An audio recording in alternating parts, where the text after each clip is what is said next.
once again, I'm back again with a brand new project, and this time it's quite a bit larger than usual. This is a 100-part brewery kit by German company Design, a large wooden laser cut kit consisting of 4 separate buildings, as well as ceramic pieces, corrugated metal sheets, decals, plastic pipes and acrylic sheet for the glass.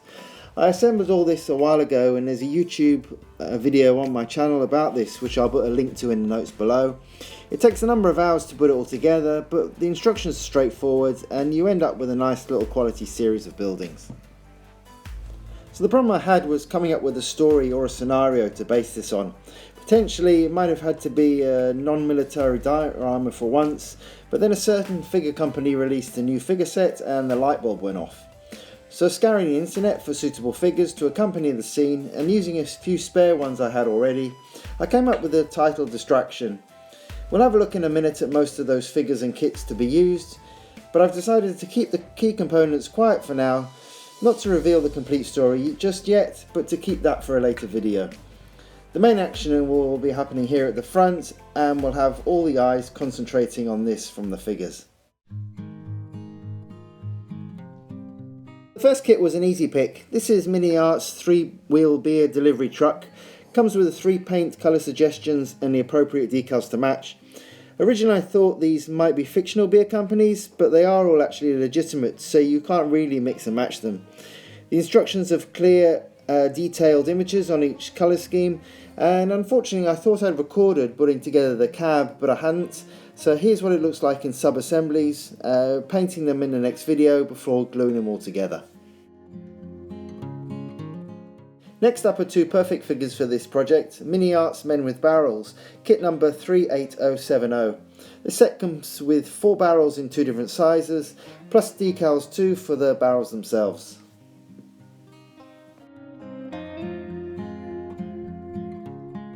Next, another Miniart set, Calvados Cellars, but unbeknown to them, for me they're selling beer.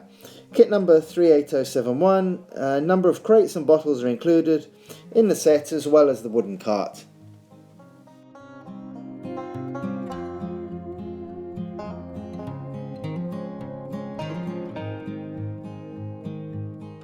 Next is a really old ICM kit I've had part of for many years. I built the back half of the truck for an old diorama a number of years ago, and this is what I had left with all the parts for the cab. This though is perfect for what I need it for, and once it's finished putting it together, I'll paint it in part 2.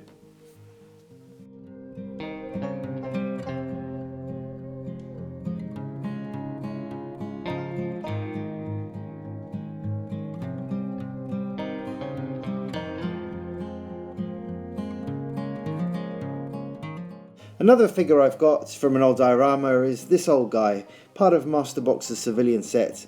I wanted though to change his demeanour and make him angry, so I have a perfect spare resin head for him, changing the angle of his left arm to create one very upset brewery owner. Figure number 6 is another spare figure I've had. I wanted a driver for the truck, and this guy is useful. Part of a dragon set of figures I have once again used some from in the past. 2 of these guys are next. The 2 on the left are ideal for carrying out an inspection at my brewery, especially as they could be carrying paperwork. One thing I didn't like though are the bulges in their trousers. These were worn by higher ranks for horse riding as they were more comfortable, but were often worn at other times. So I started a little surgery with a scalpel and sanding stick to get them look a bit more normal.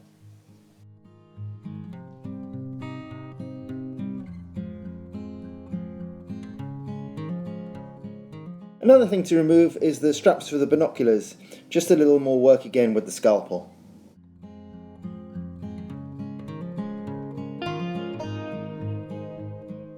The final figure for now is the first resin figure for this project from Stalingrad Miniatures. He's just a little security for the 2 higher in command, and as with many resin figures, he's almost a complete piece in one. Just needs the arms, some equipment and his rifle to superglue on.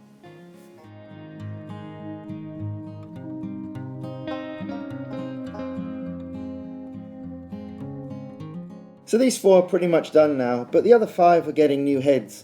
I wanted many of the figures to be laughing or even have some more elderly guys involved. So I've got some hornet heads or a couple of plastic ones from stock to help tell the story of the project.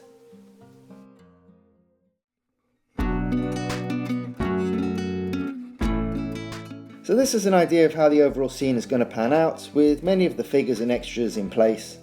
So the story will be the brewery is undergoing an inspection, with a couple of German officers in conversation with the elderly owner. Suddenly there's going to be an incident at the front, which is what the elderly man is reacting to, and what most of the other employees will find amusing. The van will be having its delivery unloaded, and the other figures spread out throughout the scene.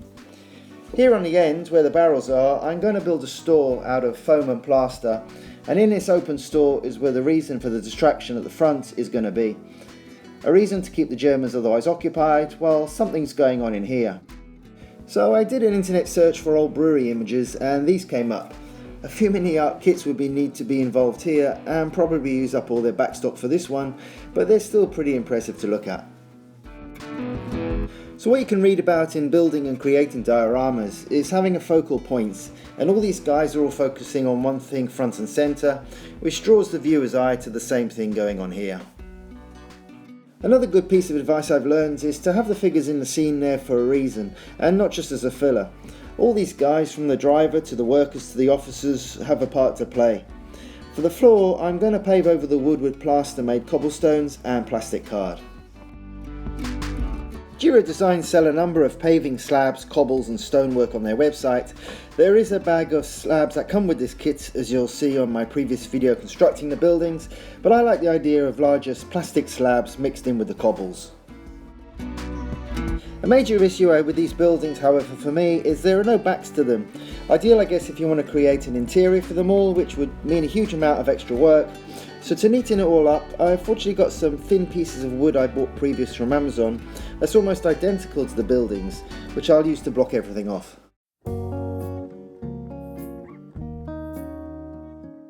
Next up is to build a little open storage shed, which there'll be some activity going on in. I have some 1 centimetre foam for the walls, which I just need to leave enough room for a figure along the front.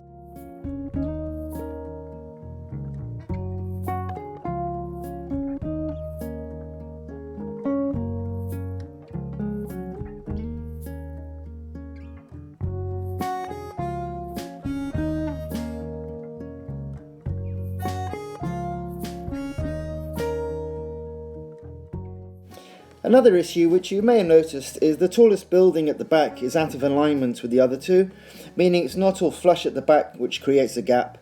To rectify this, I had to extend the other two buildings just by a few centimetres so that everything is now aligned. The buildings are all going to be plastered afterwards, so any deficiencies will be covered over.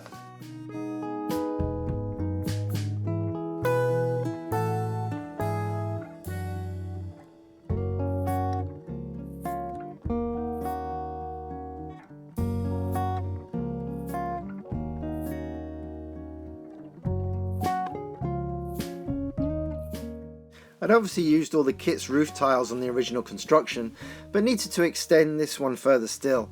Fortunately, I had some other Giro Design roof tiles left over from another model, so I just made a whole new roof again.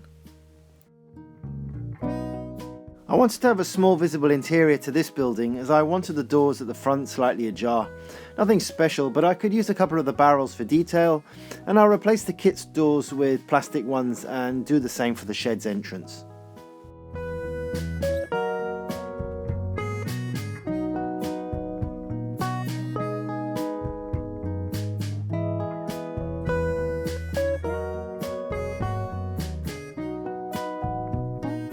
The tubes of wall plaster that come with the kit I covered the shed with.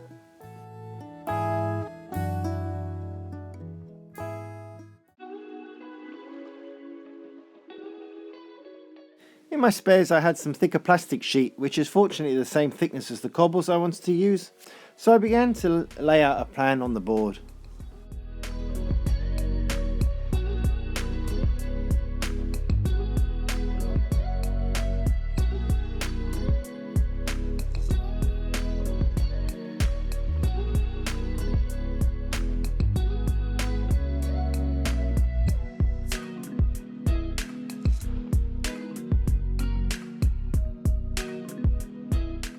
Before starting to glue the paving down, I numbered all the plastic pieces and took a photo for reference.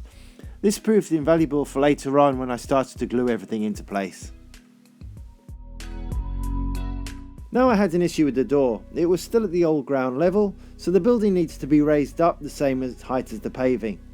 This therefore meant the hole for the pipe would be too high to align with the other building later on, so that'll need sorting out too.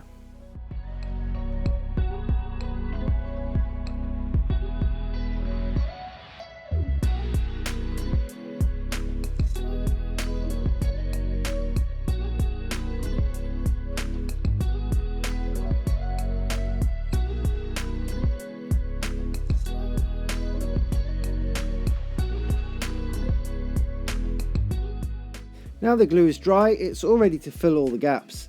I've not glued these down till much later on, and I'll just use a cheap wall filler for the gaps.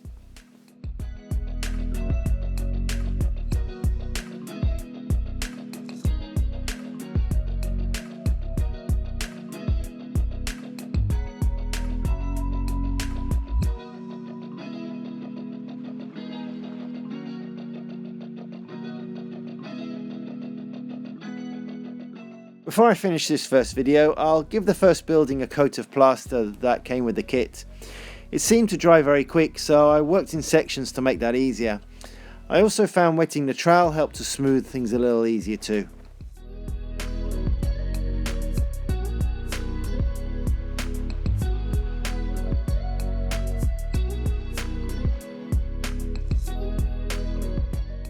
Once everything had dried, I gave the first building and the paving a coat of primer.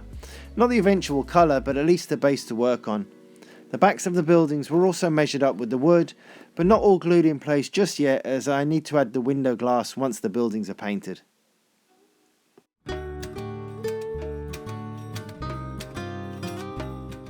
So now eventually back to those Miniart figures. I began by drilling the neck area to create a hole big enough to sit the hornet head in. Then carefully I cut away the excess plastic of the head with a scalpel, with a little wriggle room he would fit in.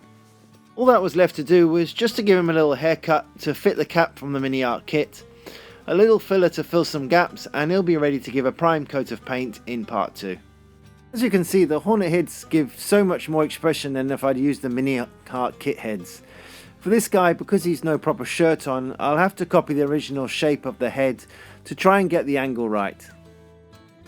And here they are with their new heads. Before painting, they're just going to need a little filler here and there.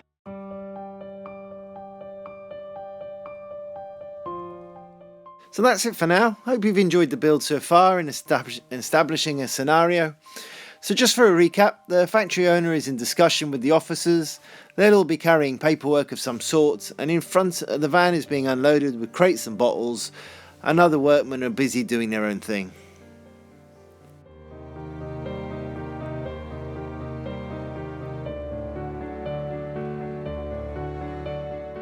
So to go with the action at the front, I've picked up a couple of boxes of Miniart's bottles and boxes, number 35665. In each box there's a total of 12 crates in 3 different styles, with a number of bottles to suit.